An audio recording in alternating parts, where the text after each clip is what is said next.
Price lord. ನಿಮ್ಮೆಲ್ಲರಿಗೂ ವಂದನೆಗಳು. ಉದಯ ಕಾಲದ ಧ್ಯಾನಕ್ಕಾಗಿ ನಾನು ನಿಮ್ಮೆಲ್ಲರನ್ನು ಪ್ರೀತಿಯಿಂದ ವಂದನೆಗಳನ್ನು ಸಲ್ಲಿಸ್ತೇನೆ. ಎಲ್ಲ ಸಬ್ಸ್ಕ್ರೈಬರ್ಗಳಿಗೂ ಪ್ರೀತಿಯಿಂದ ಕೃತಜ್ಞತೆಗಳನ್ನು ಕೂಡ ಸಲ್ಲಿಸ್ತೇವೆ. ಈ ಉದಯ ಕಾಲದಲ್ಲಿ ದೇವರು ನಿಮ್ಮೊಟ್ಟಿಗೆ ಮಾತನಾಡಲಿ ಮತ್ತು ರಾತ್ರಿಯಿಂದ ಬೆಳಿಗ್ಗೆವರೆಗೂ ಪ್ರಾಣವನ್ನು ಉಳಿಸಿದ ದೇವರಿಗೆ ಕೃತಜ್ಞತೆಗಳನ್ನು ಸಲ್ಲಿಸಿರಿ ಎಂಬುದಾಗಿ ಪ್ರೀತಿಯಿಂದ ನಾವು ಬೇಡಿಕೊಳ್ಳುತ್ತೇವೆ. ಮತ್ತು ವಿಶೇಷವಾಗಿ ಈ ದಿನ ನಾನು ನಿಮ್ಮೆಲ್ಲರಿಗೆ ತಿಳಿಸುವಂಥದ್ದು ಏನೆಂದರೆ, ಆತನ ಮಾತನ್ನು ಕೇಳಬೇಕೆಂಬುದನ್ನು ನಾನು ನಿಮಗೆ ತಿಳಿಯಪಡಿಸ್ತಾ ಇದ್ದೇನೆ. ಯಾರ ಮಾತನ್ನು ಕೇಳಬೇಕು, ಯಾರ ಮಾತನ್ನು ಕೇಳಿದರೆ, ಯಾರ ಮಾರ್ಗದಲ್ಲಿ ನಡೆದರೆ ನಾವು ಆಶೀರ್ವಾದಕರವಾಗಿ ಒಳ್ಳೆಯದನ್ನು ನೋಡ್ತೀವಿ ಅನ್ನುವಂಥದ್ದೇ ಇವತ್ತಿನ ವಾಕ್ಯ ಸಂದೇಶ. ಅನೇಕರು ಈ ಲೋಕದಲ್ಲಿ ನೋಡ್ರಿ, ತಂದೆ ತಾಯಿಗಳ ಮಾತನ್ನು ಕೇಳದೆ ಮಕ್ಕಳು ಏನಾದರೂ ಕೆಟ್ಟೋಗಿದ್ದಾಗ ಅಂತ ಇರ್ತಾರೆ, ತಂದೆ ತಾಯಿಗಳ ಮಾತು ಕೇಳಿಲ್ಲ ಆ ವ್ಯಕ್ತಿ ಕೆಟ್ಟೋದ ಅಂತ ಹೇಳ್ತಾ ಇರ್ತಾರೆ. ಕೆಲವರು ಹೇಳ್ತಾರೆ, ನನ್ನ ಮಾತು ಹೇಳಿದ್ರೆ ಅವರು ಕೇಳಲಿಲ್ಲ ಅದಕ್ಕೆ ವ್ಯಾಪಾರದಲ್ಲಿ ನಷ್ಟ ಹೊಂದಿಕೊಂಡ್ರು ಅಂತ ಹೇಳ್ತಾರೆ.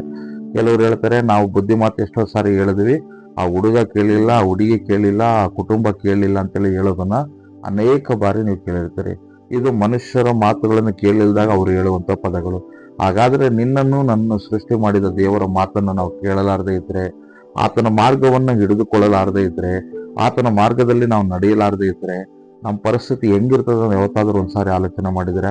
ದೇವರು ವಾಕ್ಯ ಹೇಳ್ತಾ ಇದೆ, ನನ್ನ ಮಾರ್ಗದಲ್ಲಿ ನೀವು ನಡಿಬೇಕು ಅಂತ ಹೇಳ್ತಾನೆ. ನಾನು ಹೇಳಿದ ದಾರಿಯಲ್ಲಿ ಹೋಗಿರಿ ಅಂತ ಹೇಳ್ತಾನೆ. ನನ್ನ ಮಾತಿಗೆ ಗೌರವ ನೀವು ಕೊಡೋದಾದ್ರೆ ನಾನು ನಿಮ್ಗೆ ಆಶೀರ್ವಾದಗಳನ್ನ ಮಾಡ್ತೀನಲ್ಲ ಅಂತ ಹೇಳ್ತಾನೆ.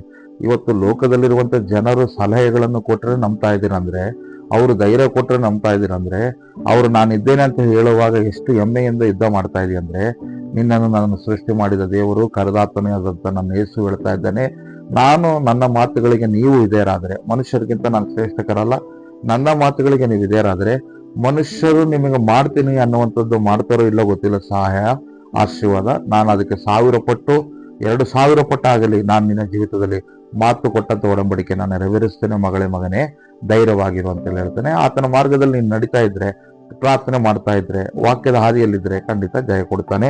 ದೇವರ ವಾಕ್ಯದಲ್ಲಿ ಹೇಳ್ತಾನೆ, ನಿನ್ನ ಎದುರಾಳಿಗಳ ಮೇಲೆ ಕೈಗಳನ್ನೆತ್ತಿ ಶತ್ರುಗಳನ್ನು ಸುಲಭವಾಗಿ ಅಣಿಸಿಬಿಡ್ತಾನಂತೆ. ಆತನ ಮಾರ್ಗದಲ್ಲಿ ನೀನು ನಡೀತಾ ಇದ್ರೆ, ವಾಕ್ಯದ ಹಾದಿಯಲ್ಲಿದ್ರೆ, ಪರಿಶುದ್ಧತೆಯಲ್ಲಿದ್ರೆ, ದೇವರ ಹಿಂಬಾಲಕನಾಗಿ ನಂಬಿಗಸ್ತರಾಗಿ ನೀವಿದ್ರೆ, ನಿಮ್ಮ ಶತ್ರುಗಳ ಎದುರಾಳಿಗಳನ್ನ ದೇವರು ಅಣಗಿಸುವುದಲ್ಲದೆ ಅದ್ಭುತ ರೀತಿಯಲ್ಲಿ ಅವರು ಮುದುರಿಕೊಳ್ಳುವಂತೆ ಮಾಡುವುದಲ್ಲದೆ ಯಾವಾಗಲೂ ಎಲ್ಲಾ ವೇಳೆಯಲ್ಲಿಯೂ ಶತ್ರುಗಳನ್ನು ನಿನ್ನ ದೇಶಿಗಳನ್ನೆಲ್ಲ ಕೂಡ ನಾಶ ಮಾಡಬಲ್ಲನು ಅನ್ನುವಂಥದ್ದನ್ನ ದೇವರ ವಾಕ್ಯ ಒಂದು ಉದಾಹರಣೆ ರೀತಿಯಲ್ಲಿ ನಿಮ್ಗೆ ಹೇಳ್ತಾ ಇದ್ದೇನೆ. ಎಲ್ಲಿಂದ ಹೇಳ್ತಾ ಇದ್ರು ಫಸ್ಟ್, ಯಾವ ಗ್ಯಾರಂಟಿಯಿಂದ ಹೇಳ್ತಾ ಇದ್ದೀರ ಅಂದ್ರೆ, ಇವತ್ತಿನ ಒಂದು ವಾಕ್ಯದಲ್ಲಿ ತನ್ನ ಪ್ರಜೆಗಳಿಗೆ ದೇವರು ಆಶೀರ್ವಾದ ಮಾಡ್ತಾನಂತೆ. ಮನೆಯಲ್ಲಿರುವವರಾಗಿರುವುದಾದ್ರೆ ಇವತ್ತಿನ ವಾಗ್ದಾನ 81ನೇ ಕೀರ್ತನೆ 16ನೇ ವಚನವನ್ನ ನಾನು ಹೇಳ್ತಾ ಇದ್ದೇನೆ. 81ನೇ ಕೀರ್ತನೆ 16ನೇ ವಚನದಲ್ಲಿ ಇವತ್ತಿನ ವಾಕ್ಯವನ್ನು ನೋಡೋಣ. ನಾನು ಅವರಿಗೆ ಶ್ರೇಷ್ಠವಾದ ಗೋಧಿಯನ್ನು ಊಟಕ್ಕೆ ಕೊಟ್ಟು ಬಂಡೆಯೊಳಗಿಂದ ಜೇನಿನಿಂದ ತೃಪ್ತಿ ಪಡಿಸುವೆನಂತೇಳಿ ದೇವರ ವಾಕ್ಯ ಹೇಳ್ತದೆ. ದೇವರು ಹೇಳ್ತದನೆ, ನಾನು ಅವರಿಗೆ ಶ್ರೇಷ್ಠವಾದ ಗೋಧಿಯನ್ನು ಊಟಕ್ಕೆ ಕೊಡ್ತಾನಂತೆ. ದೇವರು ಅಮೂಲ್ಯವಾದದ್ದನ್ನೇ ನಮ್ಮ ಜೀವಿತಗಳಲ್ಲಿ ಕೊಡ್ತಾನಂತೆ.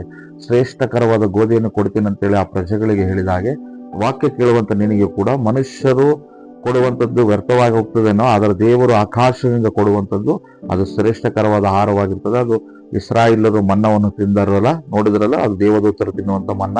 ಅದೇ ರೀತಿಯಲ್ಲಿ ಶ್ರೇಷ್ಠಕರವಾದದ್ದೇ ನಮ್ಮ ದೇವರು ಕೊಡೋದು. ಅದು ಬಂಗಾರ, ಬೆಳ್ಳಿ, ಐಶ್ವರ್ಯವಾಗಿರಲಿ, ಉದ್ಯೋಗವಾಗಿರಲಿ, ಕಾರು, ಬಂಗ್ಲೆಗಳು, ನಿನ್ನ ಇಷ್ಟಾರ್ಥಗಳು ಏನಿದೆ ಅದಕ್ಕೆ ಇನ್ನೂ ಉತ್ತಮವಾದಂಥ ಗುಣಮಟ್ಟವಾದದ್ದನ್ನ ದೇವರು ಕೊಡುವಾತನು ಎಲ್ಲದಕ್ಕಿಂತ ಮಿಗಿಲಾಗಿ ತನ್ನ ಭಕ್ತರಿಗೆ ಆಹಾರದ ವಿಷಯದಲ್ಲಿ ಶ್ರೇಷ್ಠಕರವಾದ ಊಟವನ್ನು ಕೊಡ್ತಾನಂತೆ.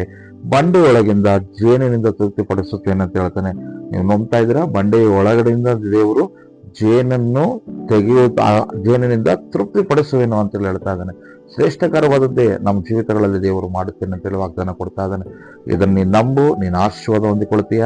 ಈ ಆಶೀರ್ವಾದ ನಿನಗೆ ಬೇಕಾ? ಶ್ರೇಷ್ಠವಾದ ಗೋಧಿಯ ಊಟಕ್ಕೆ ಕೊಡುವುದು, ಬಂಡೆಯೊಳಗಿಂದ ಜೇನಿನಿಂದ ತೃಪ್ತಿಪಡಿಸುವಂತಹ ಅನುಭವ, ಆಶೀರ್ವಾದಗಳು ನಿನ್ನ ಜೀವಿತದಲ್ಲಿ ಶಾಶ್ವತವಾಗಿ ಇರಬೇಕಂದ್ರೆ ಇಷ್ಟೊತ್ತು ನಾನು ಹೇಳಿದಲ್ಲ, ಇದೇ ಕೀರ್ತನೆ 81ನೇ ಅಧ್ಯಾಯ 13, 14, 15ನೇ ವಚನದಲ್ಲಿ ಹೇಳ್ತಾನೆ, ನೀನು ನನ್ನ ಮಾರ್ಗದಲ್ಲಿ ನಡೆದು ನನ್ನ ವಾಕ್ಯಗಳ ಪ್ರಕಾರ ನಡೆದು ನನ್ನ ಮಾತನ್ನು ಕೇಳಿದರೆ ನಿನ್ನ ಎದುರಾಳಿಗಳೆಲ್ಲರನ್ನು ನಾಶ ಮಾಡುವುದಲ್ಲದೆ ಊಟದ ವಿಷಯದಲ್ಲಿ, ಭವಿಷ್ಯತ್ತಿನ ವಿಷಯದಲ್ಲಿ, ಜೀವನದಲ್ಲಿ, ಕುಟುಂಬದಲ್ಲಿ, ಮಕ್ಕಳಿಗೆ ಪ್ರತಿಯೊಂದು ವಿಷಯಗಳಲ್ಲಿ ಸಮೃದ್ಧಿಯಾದ ಆಶೀರ್ವಾದಗಳು ವಾಗ್ದಾನ ಮಾಡಿದಾತನು ಈ ದಿನ ನಿನಗೆ ಕೊಡುವಾತನಾಗಿದ್ದಾನೆ. ನಂಬಿಕೆ ಇದ್ದು ಆತನನ್ನು ಎದುರುಗೊಂಡು ತಾಳ್ಮೆಯಿಂದ ಇರುವುದಾದರೆ ನಿನ್ನ ಮಾರ್ಗವನ್ನು ನಿನ್ನ ಸ್ವಂತ ಮಾರ್ಗಕ್ಕೆ ಮಾರ್ಪಡಿಸಿಕೊಳ್ಳದಂತೆ ದೇವರ ಮಾರ್ಗದಲ್ಲಿ ನಡಿ. ನಿನಗೆ ಖಂಡಿತ ದೇವರು ಸಹಾಯ ಮಾಡ್ತಾನೆ. God bless you. ದೇವರು ನಮ್ಮನ್ನು ಆಶೀರ್ವಾದ ಮಾಡಲಿ. ಆಮೇನ್.